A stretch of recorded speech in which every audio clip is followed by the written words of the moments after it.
Perdona nuestras ofensas, como también nosotros perdonamos a los que nos ofenden. Así rezamos en el Padre Nuestro. Por tanto, el perdón no es solo una actitud cristiana. El perdón se sitúa en el centro de la relación del creyente con Dios y capacita ese perdón para acoger su misericordia y, por tanto, llevarla también a los demás.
Lectura del Santo Evangelio según San Mateo.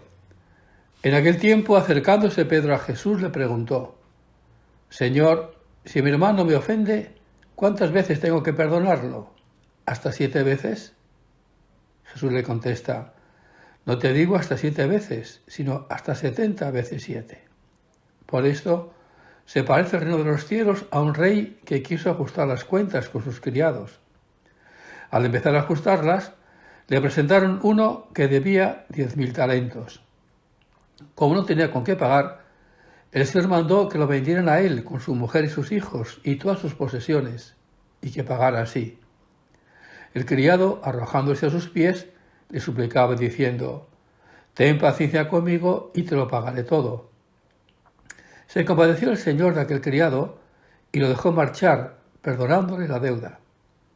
Pero al salir, el criado aquel encontró a uno de sus compañeros que le debía 100 denarios y agarrándolo lo estrangulaba diciendo: Págame lo que me debes. El compañero, arrojándose a sus pies, le rogaba diciendo: Ten paciencia conmigo y te lo pagaré.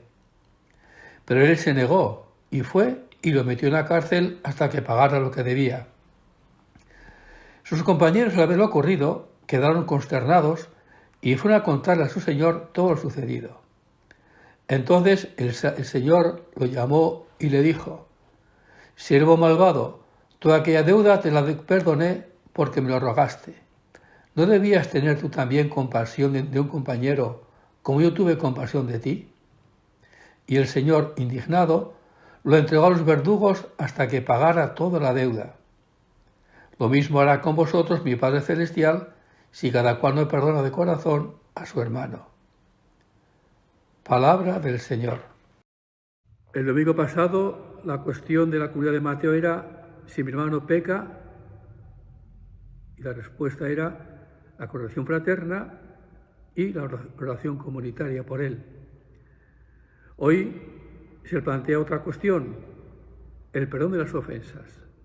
Y ahí hace de portavoz Pedro, el que pregunta sus cuántas veces tiene que perdonar. ¿Cómo tiene que ser ese perdón? Jesús de alguna manera le responde una parábola, como hace siempre o casi siempre, que es muy sencilla.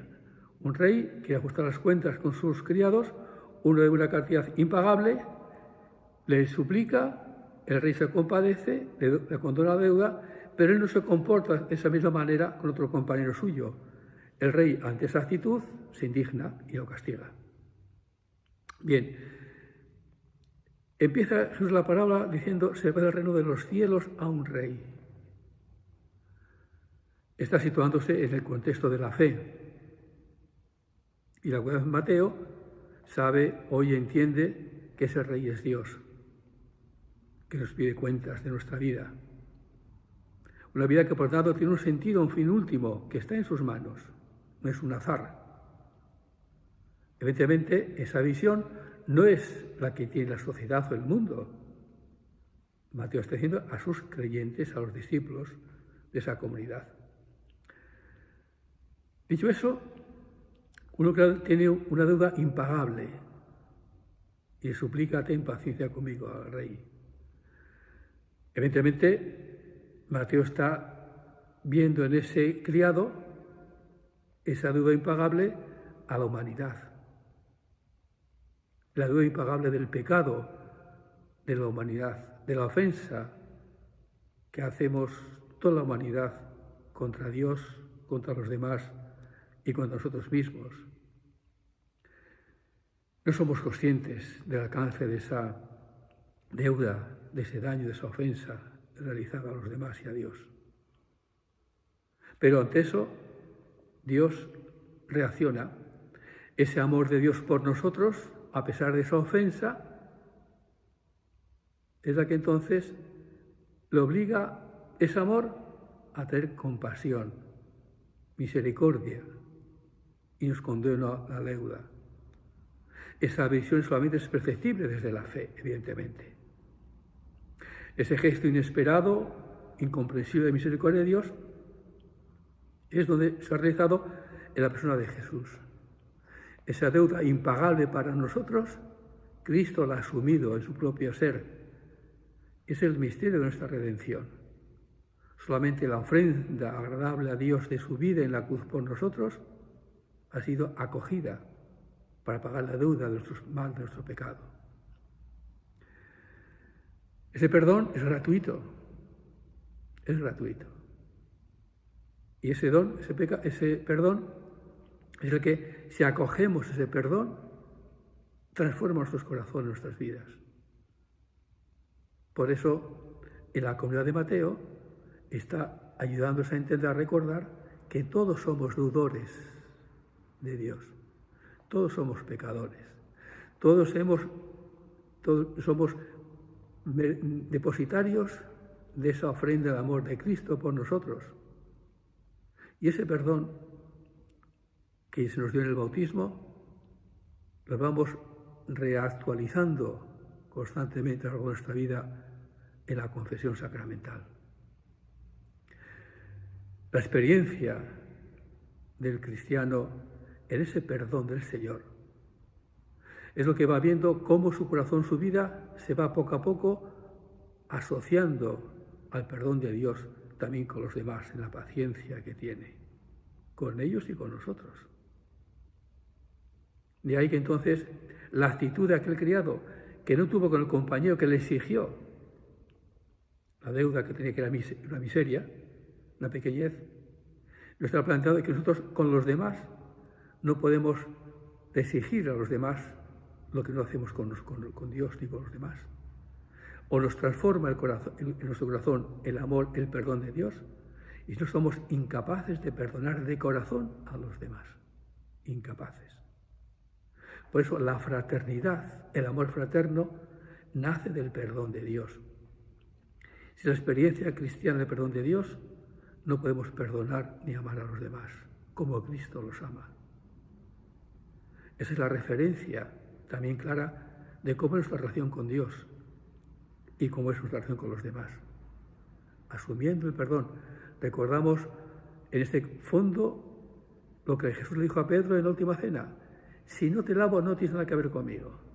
Si no nos dejamos lavar, perdonar, transformar nuestra vida en el misterio pascual del Señor, no somos discípulos suyos y no podemos amar entonces a los demás. Y exigiremos a los demás lo que le pedimos a Dios, y eso sería imposible. Por eso, participar de esa miseria humana nuestra, participar de la paciencia del Señor en nuestra miseria, es la que también nos ayuda a participar de la paciencia nuestra con los demás. Por tanto, Mateo está recordando a su comunidad que ese perdón otorgado por Cristo es una gracia que se lo dio en el bautismo, pero hay que seguir cuidando, alentando, manteniendo a lo largo de nuestra vida el sacramento también de la confesión. Esa exigencia del amor fraterno es una gracia que hemos recibido de Dios y que tenemos que aportar y llevar a los demás. Es la primacía, por tanto, de la misericordia, del amor de Cristo, de Dios por nosotros, lo que también tiene que guiar nuestra experiencia de amor hacia los demás. Pidamos a la Virgen María, ella que es la llena de gracia, que interceda por nosotros para que podamos nosotros en nuestros corazones abrirnos a esa misericordia de Dios y así poder también nosotros llevarlo a los demás. Un abrazo, buena semana y cuidaros. Un mandamiento.